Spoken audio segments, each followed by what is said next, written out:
This is tape number 3 with Dr. Miklos Talavera.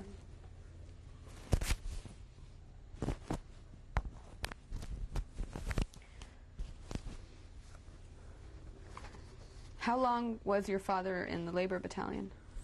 16 months from July 1942, when this Magyari character called him up through his contacts, picked out his file, so simple.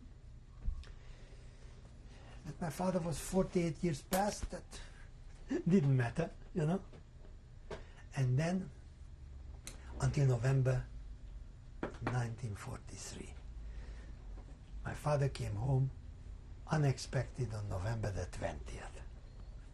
And how did you and your mother cope during the time that he was gone? My mother coped wonderfully with business. She doubled, tripled the value of our property. Other wives at home went broke, not my mother. She did magnificent advances in business, and she didn't miss out any opportunity. The only loss what she suffered, that she gave so many crooks lots of money that they will bring home my father, and these were all crooks, couldn't do anything, they just wanted the money.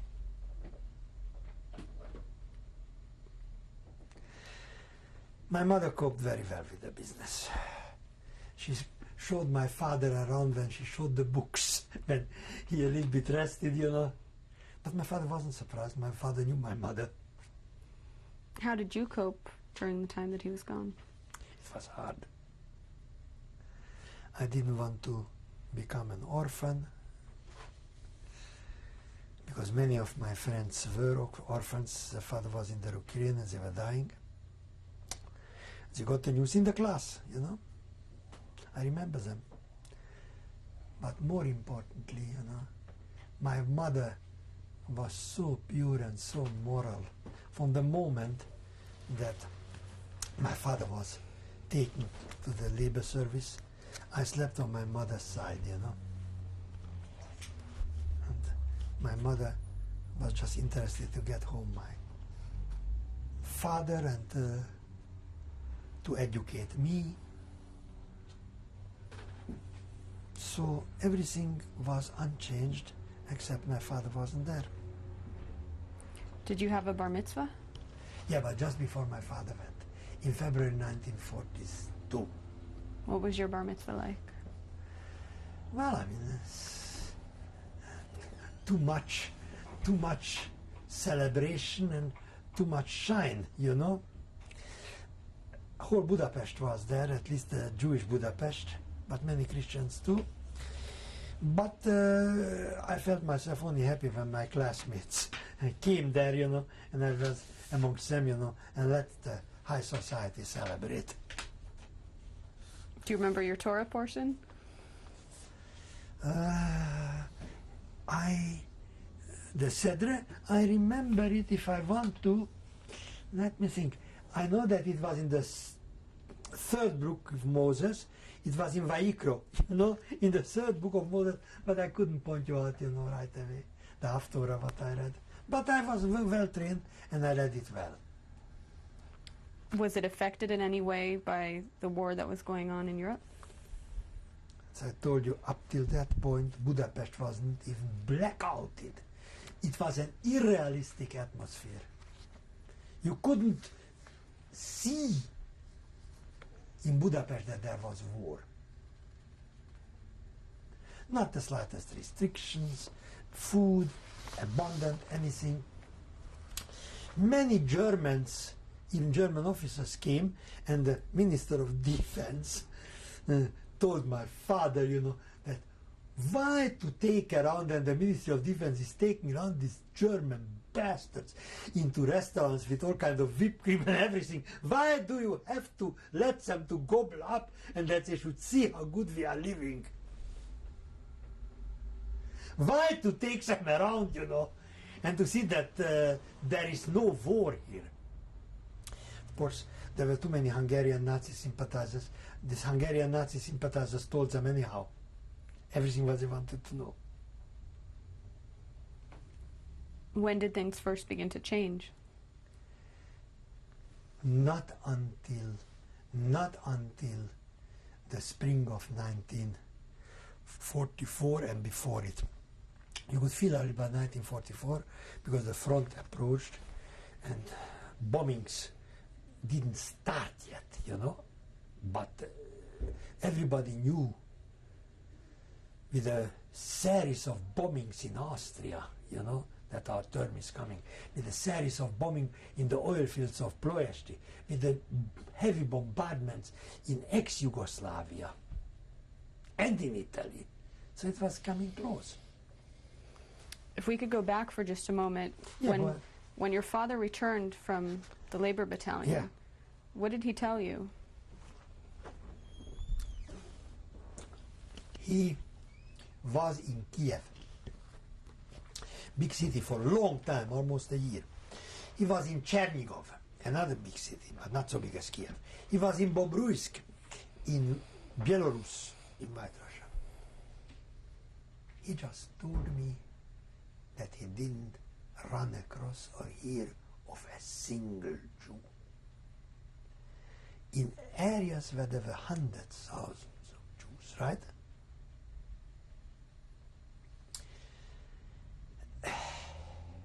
I assume that my father knew what happened there.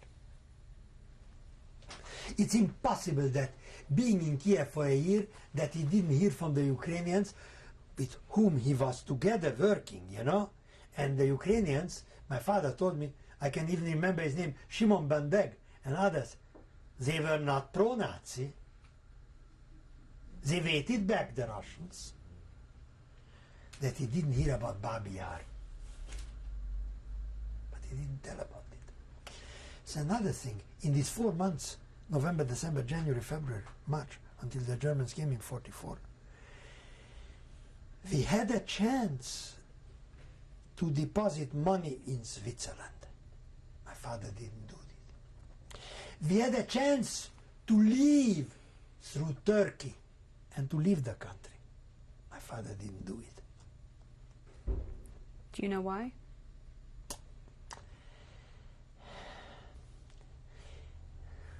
They say in America, business as usual, and he just thought that we are so entrenched in Hungarian society that nobody will touch us.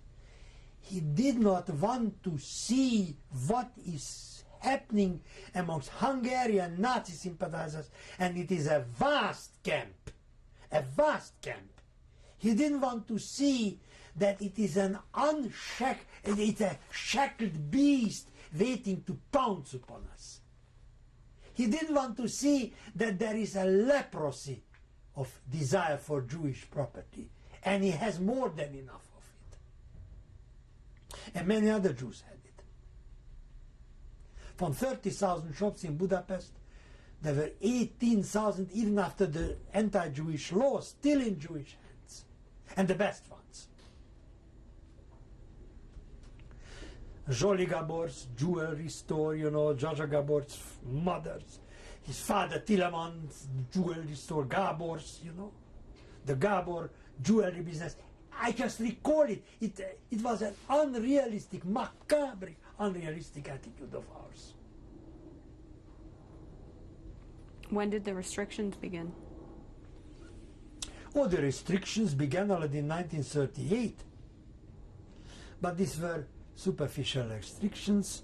It left most Jewish capital untouched, and it left what is the most important thing in the final solution: it didn't endanger Jewish lives.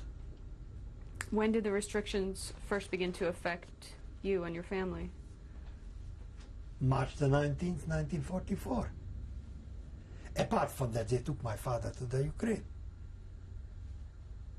With the general, when Eichmann arrived and when the Germans marched in and they set in the government of their choice. That was on Sunday, March the 19th, 1944. I remember this faithful designer of us, but you see that the pictures, these are his designs, He was brilliant. He was a Christian Hungarian, And he came to us in the early morning because my father took him really from the streets, recognized his talent, bought him his first winter coat. And his wife was also a good person and anything else. And he saved my parents. But he came back in every political crisis. He came Sunday morning to us almost crying. There are German planes over the city, German tanks at the intersections. The Germans occupied Hungary this night. They overrun the country. The Prime Minister is in hiding in the Turkish embassy. And Horthy himself was held back, the regent, You know what my father told him? Listen, Karakash is his name. Listen, Karakash. The farcing time is over, and the 1st of April, the Fool's Day didn't arrive. Leave me alone with your things.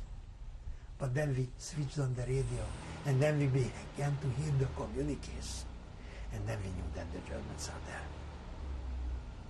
You could hear it now, but you never heard it. A német távirati iroda jelenti, a német távirati iroda jelenti. The German Information Bureau reports, the German Information Bureau reports, only Nazi reports were broadcasted. And the planes practically scratching the roofs flying over the city. What happened then? What happened then? I was sent with false documents to the countryside because everybody expected bombardments. I knew that Budapest will be heavily bombed because of its oil refineries, because of its railroad, marshalling yards, because of its ammunition factories, And what happened? The Germans arrived, Eichmann arrived, they began to swoop down and to arrest prominent Jews, sometimes, and opposition politicians, sometimes by a list compiled from the telephone directory. And then the Hungarian Nazi sympathizers tore off their mask overnight and they proclaimed their thirst for Jewish blood. That's what happened. How soon after the Nazis came in did you go to the countryside? I will tell you. They came in on March the 19th, and I must have gone the next week because when the bombardment started already, really, and the first bombardment started on April the 3rd, Monday. I was already in Transylvania. How did you get the false papers? Nothing is impossible for my parents. It's only a question of money. Do you know how it was arranged? Yes, I know. One of my cousins had connections with this kind of business. Of course, these papers were up till then only made for Slovakian and Polish refugees, But when you have it, the connections, you can fill out. And I had a Hungarian name, so I could remain Miklos Nagy, right? Even my birth year could remain. Even then, only Israelite was changed, Reformed Church. That was the only change which was done. Everything remained the same, so I wasn't even embarrassed when they asked my name, under control. Unfortunately, Christian documents are not Christian documents, Aryan documents are not Aryan documents. When I went to my Jewish relatives to Transylvania, that's where the crackdown really started, And there, everybody knew me. I couldn't say that I am a Miklos Nagy from the Reformed Church. They knew exactly who Miklos Nagy was. But I tell you, all we spoke Romanian. My relatives better than I did. But even I did speak a good Romanian. Yes. We ask ourselves always, although we know the answer, why the hell didn't we flee to Romania? The border was not so far away. Why didn't we go? And relatives of mine also, Hungarians, Mátyás, Lajos, Hedvig, Hédi, Manyi, Margit, all thoroughly Hungarianized, you know. Why didn't we flee to Romania? Of course, we know the answer to that. The most important part of it is that nobody believed that it will be so bad as it turned out. Nobody believed that it will come so fast that it did come, you know. But the most important thing was, it was a Romanian village. There were about 12, 15 Hungarians there in the village, amongst 2,000 people. But they watched the Jews day and night that we shouldn't leave the village. There was a butcher there, you know, if he couldn't go himself because he was in his shop, he sent his sons and they were spying upon us. So it was not so simple. How long did that period last? Well, I arrived in the end of March, let's assume, you know. Until we were simply told, you know, the Jewish star came on April the 6th. Do you remember the first day that you wore the Jewish star? Yes. Well, everybody had to wear it. What was the first day like? The first day is, April the 6th, according the order of the law. What was the first day like that you had to walk outside wearing the star? Listen, it would have been more unpleasant in Budapest. But in that village everybody knew who I am, you know, and everybody knew the Jews. And especially the Christians, that whore, the innkeeper's wife, excuse me, you know, she was a provocative fascist, you know.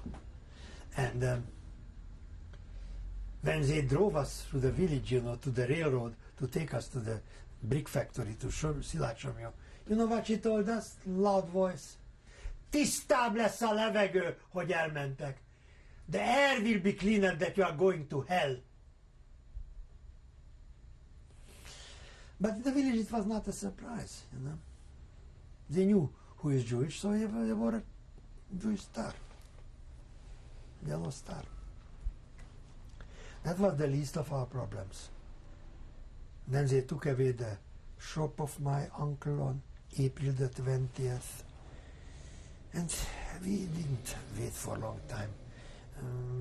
In the 1st or 2nd May, I couldn't tell you, we were taken to be concentrated to the ghetto, to Somlyócsehi, to the brick factory, and in 3 weeks or a little bit, 3 weeks, give or take a day, we were taken to Auschwitz.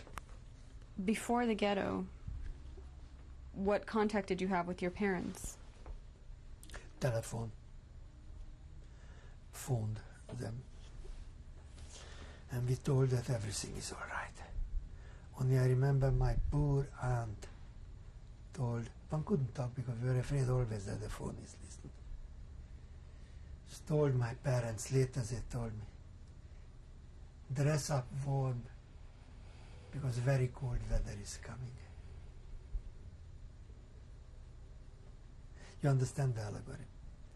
Dress up, put up some warm clothes because it is a very cold weather here, and the cold weather will arrive to you, Budapest too. What were your parents doing at this time?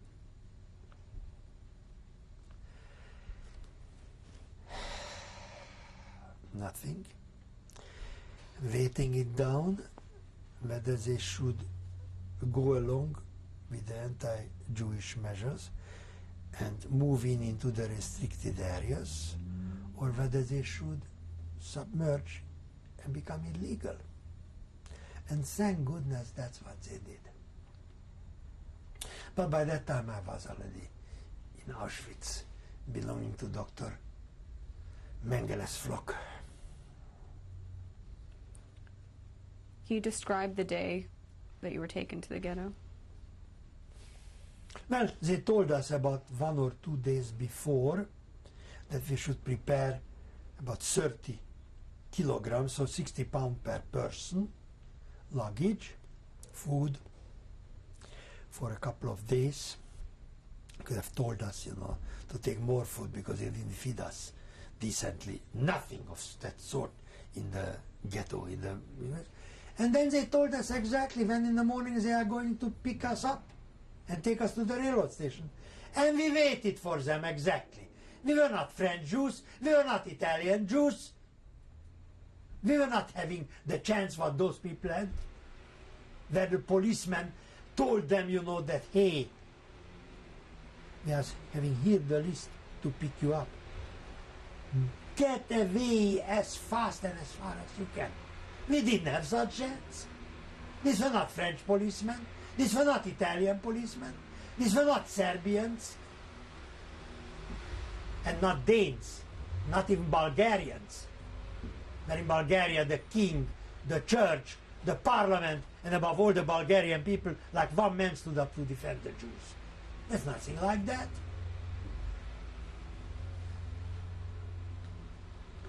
And it is not like Franco Spain, Not like Franco Spain, where here is a Sephardi Jew, Emergi, Elias Emergi, tells me he was in Morocco and he had some Spanish diplomats, He's Spanish citizen. Every week the Spanish diplomat left to Greece, left to Sarajevo, left somewhere as Sephardi Jews with a luggage full of Spanish passports that they should give it to Jews. And the Spanish passport was good because Franco was a bona fide fascist, right? So what happened to you at this point? Well, where I there? Well, I waited in anguish until the gendarmes came over and told us that they will take us with other Jews to the railroad station next morning. And that was 1st or 2nd May. And then we marched through the village. I remember my cousin Lali, he was the youngest, he just came back also from the labor service from the UK. He just took his old father, my uncle, and my old mother in both arms and proudly walked through the city. Romanians were nice and human. Hungarians, as I told you, the innkeeper's wife, Tisztább lesz a levegő, amiért elmentek. The air will be cleaner after you go to hell. What was the name of the town that... Sülelmed in Hungarian, Ulmeni in Romanian. And how far was the ghetto? Well, to go the Trém Zsibó, Szilágysomlyó, I would say about, let's say, 70, 80, 100 miles by rail.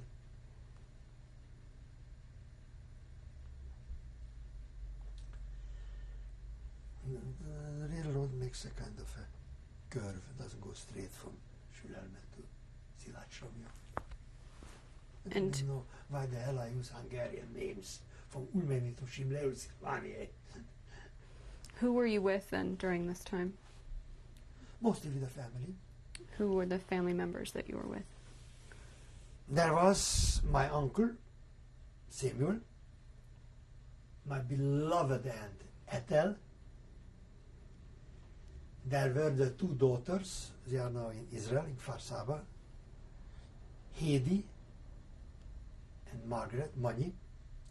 There was Lali, my cousin, and there was, because her husband was mobilized in the labor battalion, their daughter Irene with my sweet little cousin, 8 years old, smart, Aniko, little aunt.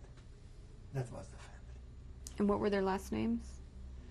Mátyás was the family name, Matthews, very Hungarian. And the other was a dentist, Irene's husband, Dr. Weiss, Miklos Weiss, from Oradea. What was the journey like to the ghetto? And it was comfortable.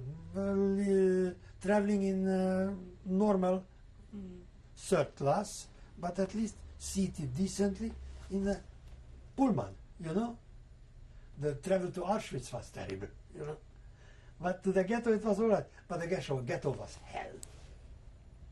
Tell me about the ghetto. Well, it was not even a ghetto. It was not even a district. It was a brick factory where they threw in. Well, these kind of things depended always from the local Hungarian administrator. And the local Hungarian county administrator was a super anti-Semite. They threw in a brick factory, you know, and we could adjust ourselves how we could. Of course, there was no room, like in a sardine box inside, and outside we were splashed by the rain, you know, and there was no organized food supply or cooking there, and especially no organized medical assistance. But anybody could have seen that such conditions cannot be maintained for long, so we will be transported somewhere else, right? And they lied to us then that we will take us to some other place because the situation was intolerable. Contagious disease broke out. The insane were also put with us, you know. Everybody knew that this is not labor, this is not any kind of organization. It is a very transitory thing, and we are going somewhere. Of course, we didn't know that we go to Auschwitz. What was the name of the ghetto? Szilágy Somlyó, the brick factory. It was not a district of the city. In some places, they put the Jews together into a part of the city. Terribly congested, but at least not in a brick factory. In a city near to us, in Dej, Romanian Dej, they put the Jews out simply in an open park, in the Bungur Park. There was not even a barn there. Only spring rains, which are very tough, if you know, in Eastern Europe. How was the ghetto guarded? Hungarian gendarmes, the most brutal animals. I heard some SS to remark, because the SS has a racial consciousness, you know, and the Hungarians are Asiats, you know. They are not Aryans or Europeans. Die ungarischen Gendarmen tun ihre Arbeit mit richtiger asiatischer Brutalität. The Hungarian gendarmes are doing their job with good Asiatic brutality. That was the SS opinion. They were upset by this. Gendarmes, how they treated us. So what's the time? We're going to stop and change the tape now. Do that.